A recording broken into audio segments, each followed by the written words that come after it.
The reason why you were appointed for PCSO General Manager is because the President trusted you that you can discharge the function of this office. Tama po?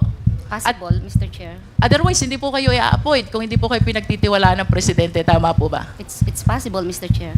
And the reason why almost the entire career in PNP of Colonel Garma was spent in Davao. The reason why he was appointed in Cebu City as City Director, and the reason why he was appointed as PCSO General Manager is because pinagtitiwalaan po siya ng ating dating Pangulo, former President Rodrigo Roa Duterte. You need not answer this question, Colonel Garma. Tanong ko po sa inyo, do you trust the former President in the same way that he trusted you? Pinagtitiwalaan nyo din po ba siya kung paano niya kayo pinagtitiwalaan? Sir. Ang maliwanag po, Colonel, malaki ang tiwala sa inyo ng dating Pangulo. You need not answer that. Ang tanong ko po sa inyo, kayo po ba nagtitiwala din kay Pangulong Duterte? It is perceived, not only in Davao City, but in the ranks of policemen, among your peers, that you are very close to President Duterte. Is that true? That is their perception, Mr. Chair. Pero that perception is believable, Colonel Garba and Mr. Chair. Why? Because kung hindi po kayo malapit kay former President, you will never be appointed as PCSO. You must be very close to the powers that be. And in that case, you were appointed because of your close relationship with the former President. Yes, it is only because of merit. That's why you gained those appointments and not through personal relationships. Therefore, you applied for the position of PCSO. A position so plumb and so sweet that only the handpicked chosen one of the President will be given. How do you explain or characterize your relationship with the former President? When she applied for her position, for the position of General Manager sa PCSO, she approached then Special Assistant to the President, Bongo. And now, our resource person is now saying that it is the choice of the former President during at that time to appoint or to grant the position of General Manager of PCSO. Enzo kalaban ang katiwalian at kasinungalingan, kakampi sa katotohanan at kabutihan. Colonel, ano pong tunay niyong pangalan? Buo na pangalan. Mr. Chair, Royina Marzan Garma. Pwede ko po ba kayong tawagin na Colonel Garma? It's okay, Mr. Chair. Yes, ma'am. Alam po niyo, becoming a lady officer in uniform, that's one of my dreams. I was supposed to transfer to PNP, kaya lang patatakbuhin nila ako sa Oval, kaya bumalik na ako ng DOJ. Tagasan po ba si Colonel Garma? I'm from Solana, Cagayan, Region 2 po. Where's Cagayan? Norte po ba yan? North, yes, ma'am. Norte. Yes. Doon po ba kayo pinanganak sa Cagayan? Yes, Your Honor. Saan po kayo nag-aral ng elementarya? Solana, Cagayan, Cagayan. Your Honor. High school? Tugigaraw, Where's Tugigaraw? St. Louis College. Now it's St. Louis University, Your Honor. Nasaan po ang Tugigaraw? It's still in Cagayan. It's also in Cagayan. Yes. How about your college? Saan po kayo nakatapos ng kolehiyo? I finished my college sa Philippine National Police Academy, Your Honor. PNPA po? Diretso kayong PNPA? No, Your Honor. My before I entered PNP, I studied in Cagayan. Ano pong una niyong inaral sa Cagayan? AB Mathematics, Your Honor. AB Mathematics. Ano po bang trabaho ng mga graduate ng AB Mathematics? As I understand, usually teacher, tama ho ba? Yes, Your Honor, but I dreamed to become a lawyer nung inaral ko po yun. Are you a lawyer as well? No, Your Honor. You plan to become a lawyer during that time? Yes, Your Honor. Thank you. And after finishing this AB Mathematics, ano pong sunod yung ginawa sa buhay? I entered the Philippine National Police Academy in 1995, Your Honor. When is this? 1995. 1995. Pumasok po kayo ng PNPA. Yes, Your And Honor. when did you finish your studies in PNPA? That's April 25 of 1997, Your Honor. 1997. After finishing your studies in PNPA, that is 1997, kayo po ba'y pumasok na agad sa serbisyo sa Philippine National Police? Yes, Your Honor. Yes. And maaari po bang malaman, saan po kayo unang na destino? Okay.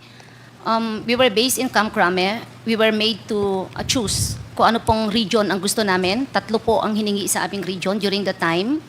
So, pinili ko po ang Region 11, Region, I think, 13, and then Region 2 was my last option.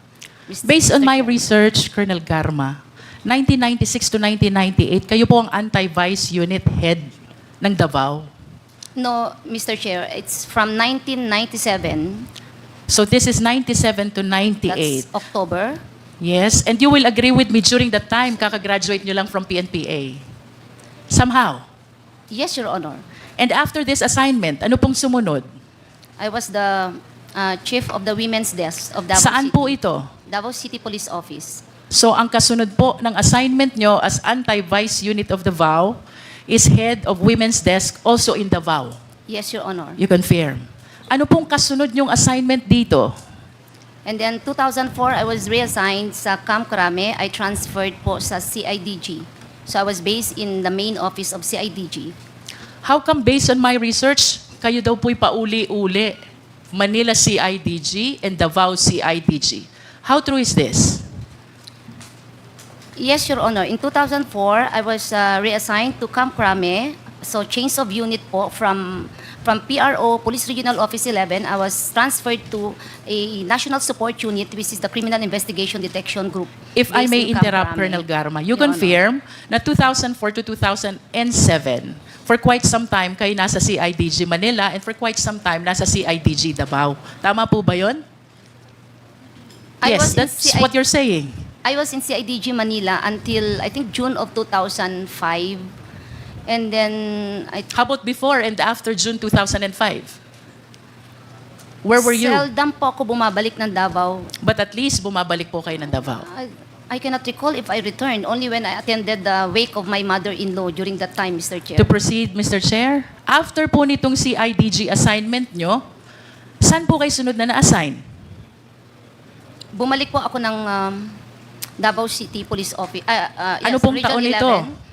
At sometime, 2009. 2009. Mr. You Chair. confirmed that you were the police admin officer of Davao City? Yes, Your Honor. What happened next after this? Saan po kayo sunod na na-assign?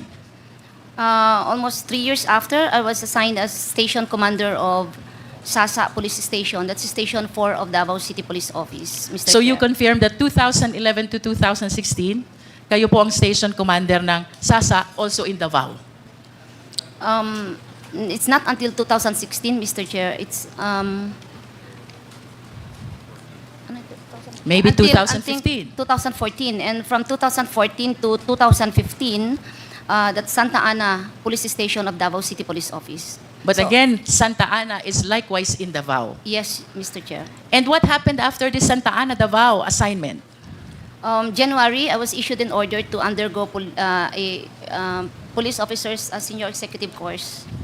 I And was do you ready- confirm, 2016, kayo po ang CIDG Director ng Davao Province? No, no. So Your where Honor. were you in 2016? I was undergoing a mandatory training. And Your after the Honor. mandatory training, where did you go? January of 2017, I was designated regional chief of CIDG Region 7, Mr. Chair. Where is that? Region 7. What Cebu. province is this? Cebu. Cebu. Was there no time during which you were assigned as CIDG Director of Davao? Never, Mr. Chair. Okay. And after your assignment as Chief of Police of Cebu City, no, CIDG Director of Cebu City, 2017, saan po kayo sunod na na-assign? Director of Cebu City Police Office. 2018, Director of Cebu City Police Office. And after your stint as Cebu City Director of Police, ano pong sunod ninyong pinuntahan? I retired early and I applied for the position of General Manager of the Philippine Charity Sweepstakes Office, Mr. Chair. Can you please share with us, ano po yung exact date na kayo ay na-appoint as General Manager ng PCSO? I think that's July of 2019. I think 2019. July 15, 2019. Mr. Tama Chair. po ba? Yes. Balikan ko po yung naging career nyo sa Davao. At ako po'y medyo napapaisip lang, kayo po'y taga-Norte, kayo po'y taga-Cagayan. Bakit po kaya kayo'y dito sa Davao. Halos nag-spend ng inyong career in PNP. Tama po ba yung observation ko? Yes, Almost Your your Honor. entire career was spent in Davao. Yes, Your Can you Honor. describe to us, ano po ba ang peace and order situation sa Davao from 1997 until 2015? It is very peaceful, and it is one of the most livable city in the Philippines, Mr. Chair. Very peaceful and one of the most livable city. What do you think is the reason kung bakit po peaceful and one of the most livable city? I think because of the overwhelming support of the LGU sa police, and the social welfare of Davao City is really working. You and addressing mentioned- poverty. You mentioned about the overwhelming support of the LGU to PNP. Yes, Mr. Chair. Yes, yes, Of Your course, Honor. it is a common knowledge as early as 1988.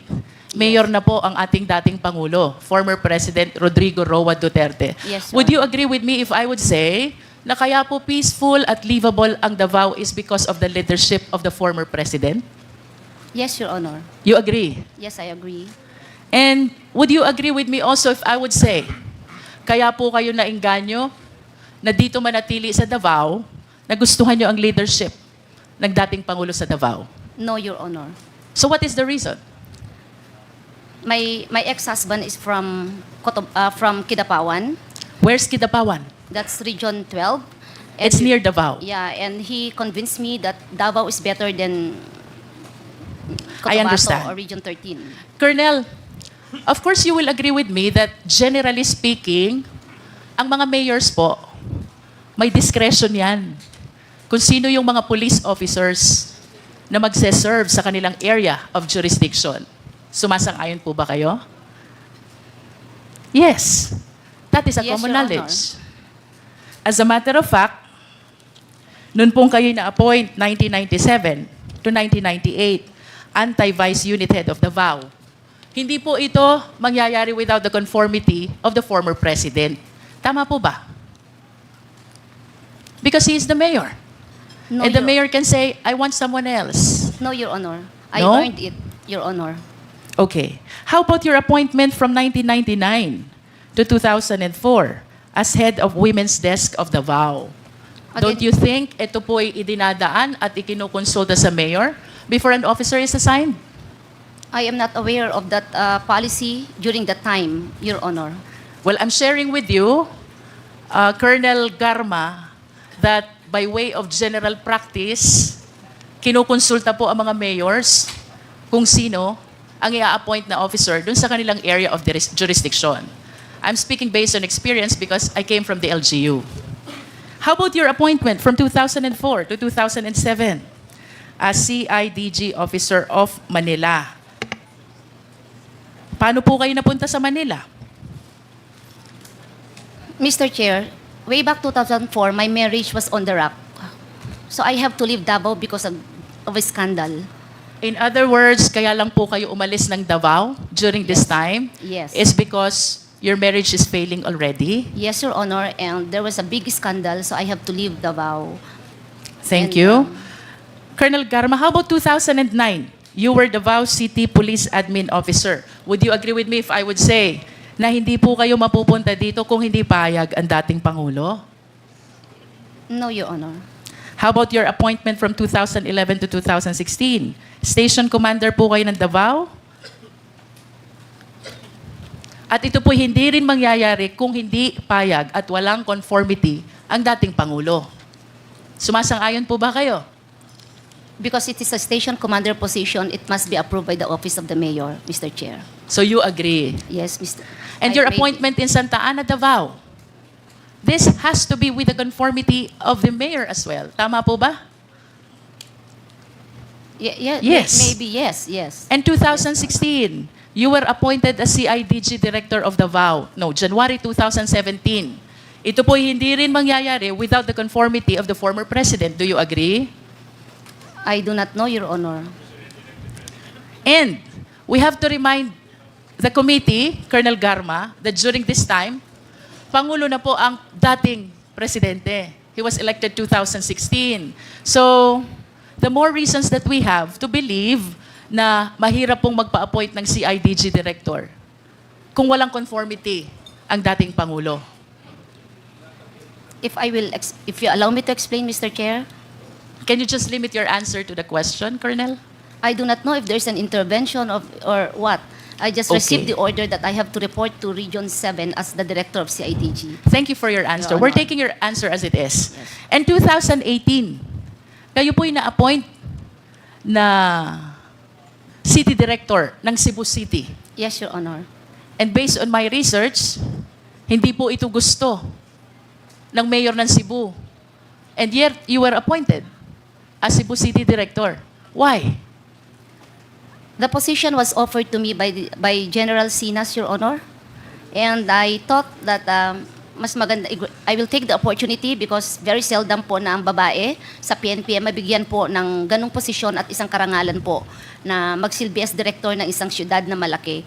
So yun pong dahilan kung bakit ako napunta dyan because it was offered by General Sinas. Thank Mr. you for Chair. your answer, Colonel.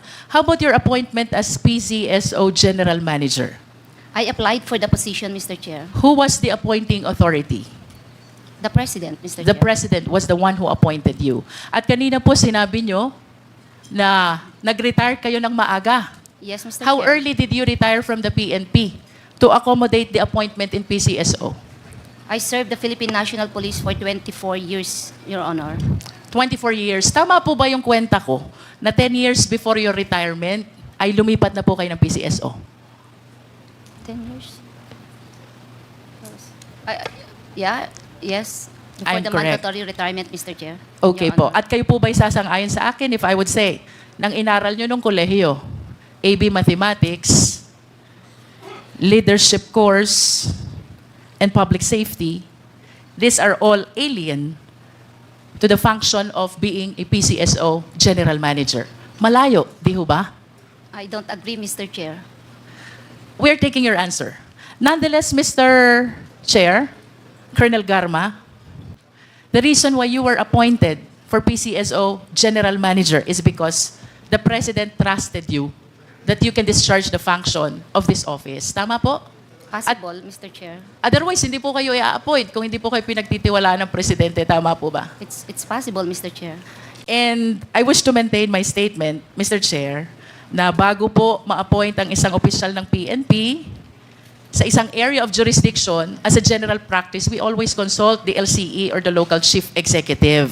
In other words, Madam Chair, Mr. Chair, I wish to state that the reason why almost the entire career in PNP of Colonel Garma was spent in Davao, the reason why he was appointed in Cebu City as City Director, and the reason why he was appointed as PCSO General Manager is because pinagtitiwalaan po siya ng ating dating Pangulo, former President Rodrigo Roa Duterte. You need not answer this question, Colonel Garma.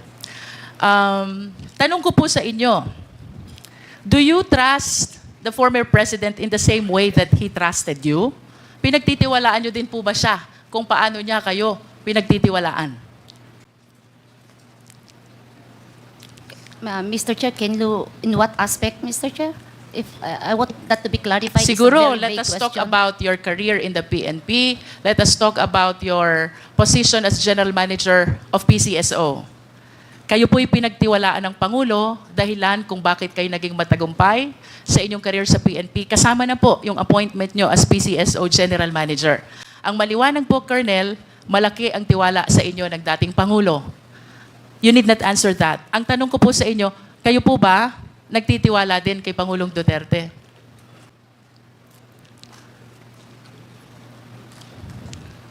Of course you do. Of course, yes, ma'am. Yes, Your Otherwise, Honor. hindi nyo po tatanggapin itong mga appointment na ito sa Davao, including your appointment as PCSO General Manager. At yung pong tiwala, yun po'y ina-earn. Tama po ba? And I must say, ito po'y nag-umpisa sa inyong paghanga sa kung anong mayroon sa Davao.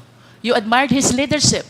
Reason why you believe in the ability, capability of the former President. Tama po ba, Colonel Garma? No, Mr. Chair. Why? You don't believe the President? I believe, but I don't admire. You don't Mr. admire. Chair. Okay, let me correct my terminology. You believe the President because you have seen what he has done already in Davao. Because you said earlier, livable and peaceful city ang Davao. And it is because of the leadership of then Mayor, the former President Rodrigo Roa Duterte. Tama po? Yes, Mr. Part of that.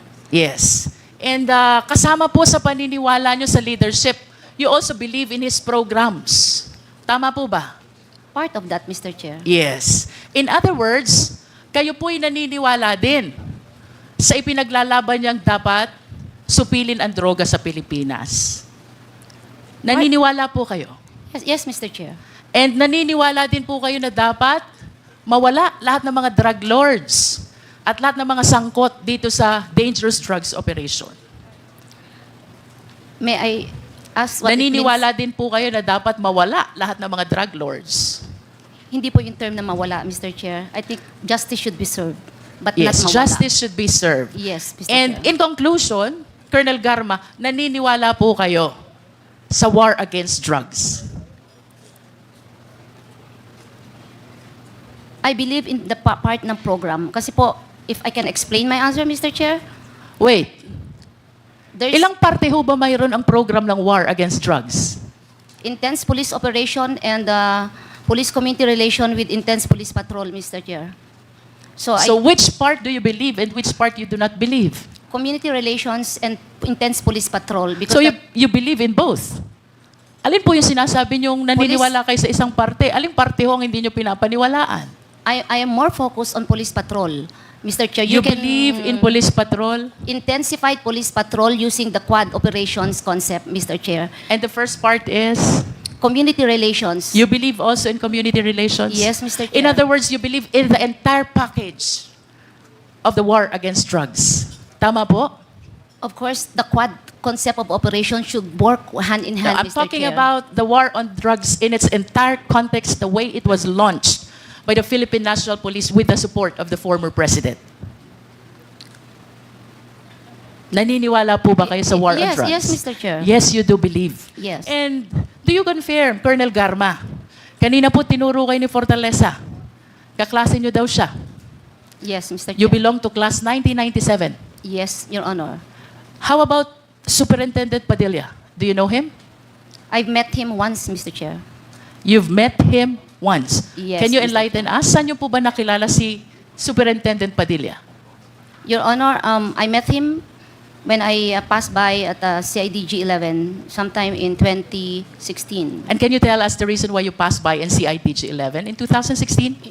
We are actually preparing for our thesis, and Your Honor, my subject is about the interagency what's this, response or on illegal drugs. So I have to pass by there, and I would like to get some documents for my research. So And- it's about the thesis. Yes, The Mr. reason why you happened to see Yes, Mr. Chair. Superintendent Yes, Your Honor. Padilla. Yes, The Your reason why Honor. you were in CIDG 11 is because of thesis. Yes, Your Honor. But can you enlighten us, why was Superintendent Padilla there in the office? Was he part of the thesis? I do not know, Your Honor, why he was there. But you told us that you met him there. Ano pong dahilan nandun si Superintendent Padilla? Nung po dumaan ako, Your Honor, it is, nasanay po ako sa courtesy to pass by the office of the head. Who was the head during the time? It was Colonel Leonardo. So, can you again tell us what year is this and month if possible? It's just July of 2016. In other I'm words, very you sure, Your confirm Honor. that one time in July of 2016, you happened to meet Superintendent Padilla and Colonel Leonardo. I You do not- confirm that? I Yun na do po not- yung sinabi nyo kanina. Yeah. Nag-pass by kayo. Yes, Your Honor. You I passed confirm by. that? Yes. Yes. Kanina po you also admitted kaklase nyo si Fortaleza. Do you recall any incident na dinalaw nyo si Fortaleza sa Davao Penal Farm Colony? Yes, Your Honor. When was this? I think it was also July of 2016, Your Honor. July ulit. So yun pong pagkikita nyo kay Colonel Leonardo, it was because of your thesis. Yes, Your Honor. How about having called? Originally, you're for Cagayan, hindi po ba? Yes, Your Honor. Saan po kayo nakatira ngayon? Davao City, Your Honor. Now, when you graduated in 1997, you were made to choose on what regions or what region you'd like to be assigned. And pinili po ninyo Davao, di po ba? Region 11 was Region my 11. first option, Mr. Chair. Yeah, first option. Region 11, the headquarters of Region 11 is police regional office is in Davao City. And I've seen that you have been in PNP service for the past or for 24 years, hindi po ba? Yes, Mr. Chair. Now, out of 24 years, would you say mga 70 to 80% na-assign po kayo sa Davao? Yes. Karamihan po, tinignan ko yung record ninyo, karamihan po ng assignment nyo sa Davao eh. Yes, You were Mr. briefly assigned in 2004 to 2007 as CIDG officer. Under the local government code, it is very clear that the local chief executive, in this case, whether the mayor or the governor, will have to choose from the PNP, dun sa listahan nila, 3 names na gagawin nilang chief of police o provincial director. But in this case, I understand that that was not followed because even at the objection of Mayor Tommy Osmeña, nilagay ka pa rin ni Devolve Sinas o Sinas ba yun, as a chief of police. In short, hindi pinalo yung protocol, hindi po ba? I do not know, Your Honor.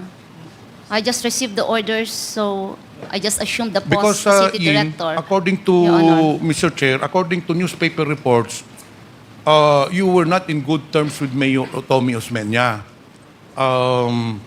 Kaya nag-object siya doon sa pagkalagay mo doon. Pero it doesn't matter whether it was divulged in us or whether it was approved. But the fact remains that when you were assigned in Cebu City, you had a relationship that is not really, in short, very cooperative with Mayor Tommy Osmeña. Dahil maraming mga pinalabas na mga newspaper reports regarding your relationship. In fact, ito po, this was taken from one of the newspaper. Cebu City Police Chief, Royina GARMA, Mayor's Tommy Osmeña's hated, but Duterte's trusted. Mr. Chair, kanina po tinanong ni Congresswoman Pami Zamora, why of all the policemen na karami-rami sa buong Pilipinas, bakit po pinili ni Devolve Sinas si Colonel Garma? Meron po akong sagot dyan, Mr. Chair. It is perceived, not only in Davao City, but in the ranks of policemen, among your peers, that you are very close to President Duterte. Is that true? That is their perception, Mr. Chair. Pero that perception is believable, Colonel Garba and Mr. Chair. Why? Yung pag-appoint ho sa inyo ng PCSO, hindi ho ordinaryong trabaho yan that you just go for a job interview, you just apply for a position. We know very well that the position of PCSO is a presidential appointee, and we know very well in the government that if you are not close to that powers pabi, you will never be appointed. Kahit po wala ho tayong application form, kahit po walang job interview, pag malapit ka po sa appointing authority, you will be appointed. So yung perception po na malapit po kayo, totoo po yun. Hindi totoo, hindi haka-haka. Because kung hindi po kayo malapit kay former President, you will never be appointed as PCSO. Hindi po ba? Possible, Mr. Chair. Do you think, Colonel Garma, kung hindi kayo malapit kay Duterte, ma-appoint ho kayo as PCSO? Hindi po mangyayari yung Colonel Garma. Alam ho natin, even up to the Assistant Secretary level, to the USEC level, you must be very close to the powers that be.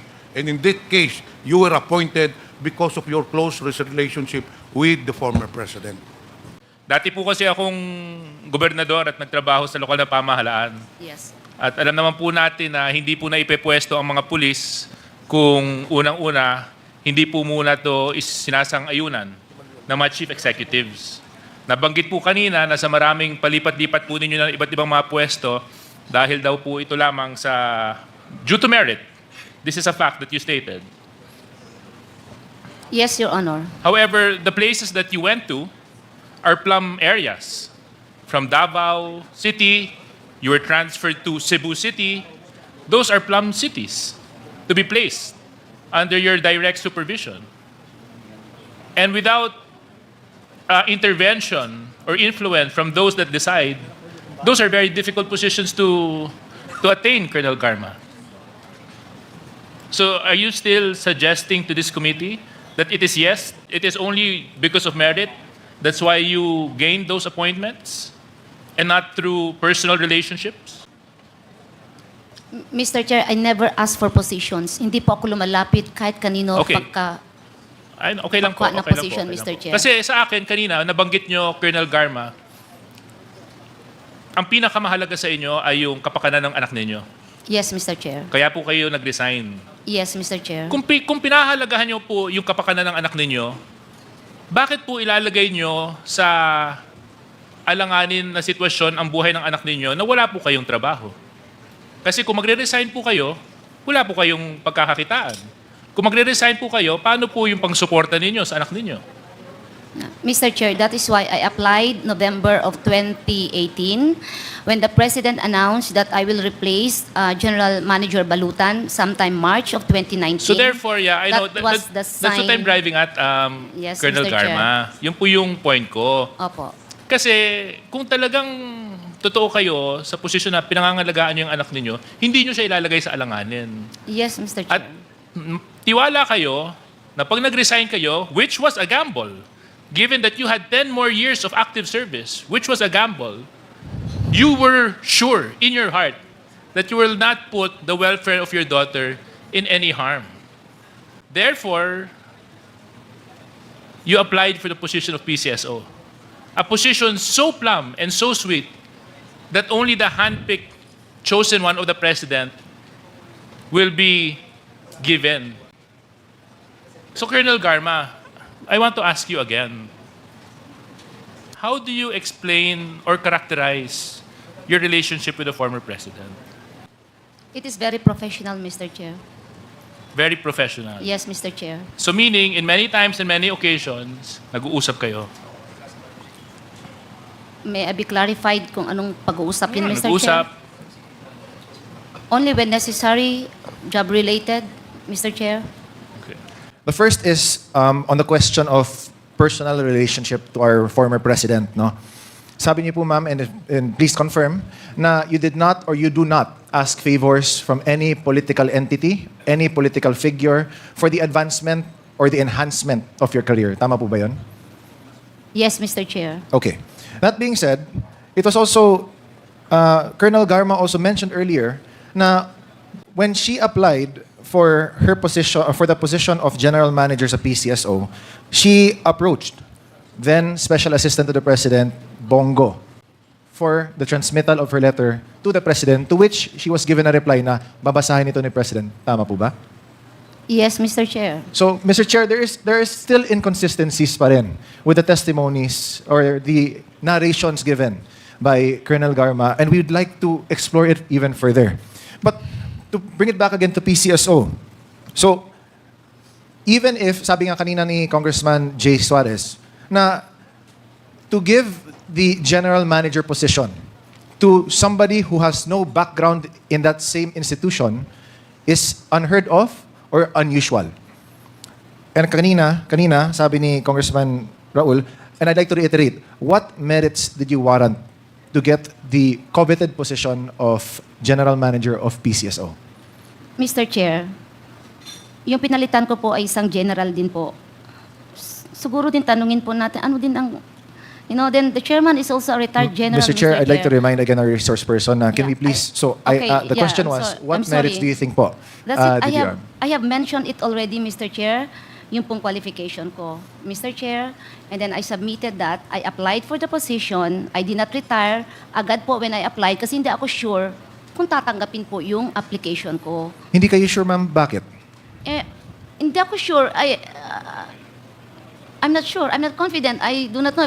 Maybe the President, it's the choice of the President kung sino pong ilalagay. So, Ma'am, baka Mr. Chair, babasahin pa po I'd like yung to, aking resume. Mr. Chair, I'd like to highlight that again. So maybe the President, Yeah, he will From his still choice. study. Yeah, everybody knows it's the President, Your Honor, is going to choose. correct. So, I submitted my application and he will decide whether I am qualified or I'm not qualified for the position, Mr. Chair. So, I waited before I retired.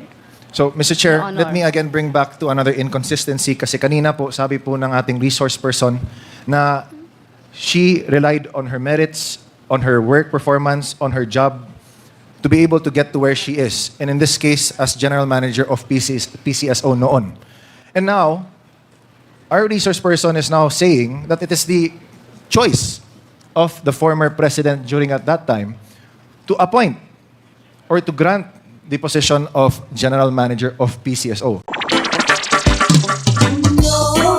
May kulanong salita na ang ibig sabihin dito ay ang pagkakaisa. Bunyog Party List. Halika na, Bunyog Party List ka na. Halika na, Bunyog Party List ka na. Sa susunod, ang atinang suportahan, Bunyog Party List, nagtataguyod ng katotohanan, lumalaban para sa bayan.